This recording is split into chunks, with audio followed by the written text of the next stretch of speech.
Divine journey में आप सभी का स्वागत है। राम और उनके भाइयों का जन्म।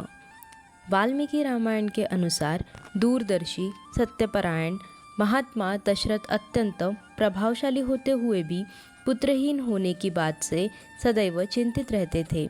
उनके कौशल्या, कैकेयी और सुमित्रा नाम की 3 रानियां थीं, किंतु वंश को आगे चलाने के लिए किसी से भी उनके कोई पुत्र नहीं था। इस पर बहुत अधिक चिंतन करते करते एक दिन उनके मन में ये विचार आया कि पुत्र प्राप्ति के लिए अश्वमेध यज्ञ का अनुष्ठान किया जाए। उस पर मंत्रणा करने के लिए उन्होंने वेद विद्या में पारंगत मुनियों सुयज्ञ, वामदेव, जाबाली, काश्यप तथा कुलपुरोहित वशिष्ठ जी तथा अन्य श्रेष्ठ ब्राह्मणों को बुलवाया। सभी ब्राह्मणों ने उनके अश्वमेध करने के विचार की प्रशंसा की और ऐसा करने के लिए उन्हें आश्वस्त किया। साथ ही अश्वमेध की तैयारी करने के लिए कहा। फिर वे राजा को बधाई देते हुए उनकी आज्ञा लेकर चले गए। मुनियों के जाने के बाद मंत्री सुमंत्र ने राजा दशरथ से एकांत में अश्वमेध यज्ञ के लिए मुनि कुमार ऋषिशृंग को बुलवाने का निवेदन किया और उनसे प्रार्थना की कि वे ऋषि को स्वयं बुलाकर लाए। उनकी प्रार्थना का सम्मान करते हुए राजा स्वयं ऋषिशृंग को उनकी पत्नी शांता सहित अंग देश से अयोध्या में बुलाकर लाए। ऋषिशृंग के नेतृत्व में वशिष्ठ ऋषि आदि सभी श्रेष्ठ ब्राह्मणों ने सरयू नदी के तट पर तैयारी की गई यज्ञ भूमि में शास्त्रोक्त विधि के अनुसार पुत्रेष्टि यज्ञ आरंभ किया।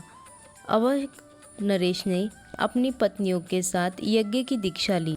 देवता, सिद्ध, गंधर्व और महर्षिगण अपना अपना भाग लेने के लिए उस यज्ञ स्थल पर एकत्रित थे।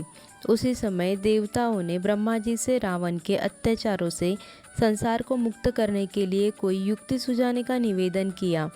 ब्रह्मा जी ने देवताओं को बताया कि रावण ने उससे देवता, गंधर्व, यक्ष तथा राक्षसों से न मारे जाने का वरदान मांगा था। मनुष्य को तुच्छ समझने के कारण उससे अवज्ञ होने का नहीं, इसलिए अब मनुष्य के द्वारा ही उसका वध होगा।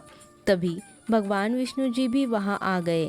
देवताओं ने उनसे प्रार्थना की, आप धर्मज्ञ, उदार और तेजस्वी राजा दशरथ की 3 रानियों के गर्भ से अपने 4 स्वरूप बनाकर पुत्र रूप में अवतार ग्रहण करिए। इस प्रकार मनुष्य रूप में प्रकट होकर आप संसार के लिए कटक रूप रावण का समरभूमि में वध कर दीजिए। इस प्रार्थना को स्वीकार कर विष्णु जी ने अपने को 4 रूपों में प्रकट करके राजा दशरथ को पिता बनाने का निश्चय किया। जब राजा दशरथ यज्ञ कर रहे थे, तभी यज्ञ कुंड में से एक विशालकाय पुरुष प्रकट हुआ। वह प्रज्वलित अग्नि की लपटों के समान दैदीप्यमान था। उसके हाथ में जामुनत नाम स्वर्ण की बनी हुई एक बड़ी परात थी, जो चांदी के ढक्कन से ढकी हुई थी। उसमें दिव्य खीर भरी हुई थी। उसने स्वयं को प्रजापति लोक का पुरुष बताया और राजा ने स्वयं देवताओं द्वारा बनाई गई दिव्य खीर को स्वीकारने और उसे अपनी पत्नियों को खिलाने के लिए कहा, ताकि इससे उन्हें अनेक पुत्रों की प्राप्ति हो सके। इसके बाद वह कांतिमान पुरुष अंतर्ध्यान हो गया। राजा ने उस पुरुष की बात को मानते हुए उस खीर का आधा भाग कौशल्या को दे दिया, फिर बचे हुए आधे भाग सुमित्रा को दे दिया। उन दोनों को देने के बाद जितनी खीर बची थी, उसका आधा भाग कैकेयी को अर्पित किया और अवशिष्ट खीर को कुछ सोचकर पुनः सुमित्रा को दे दिया।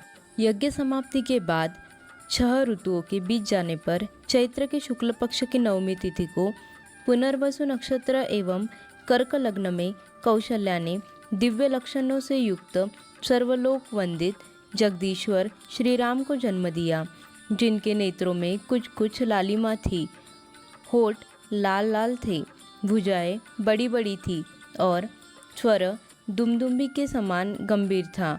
कैकेयी ने सत्यवादी पराक्रमी भरत को और सुमित्रा ने लक्ष्मण व शत्रुघ्न को जन्म दिया। आशा करते हैं वीडियो आपको पसंद आया होगा। वीडियो को लाइक, शेयर और सब्सक्राइब करके कमेंट ज़रूर करिएगा।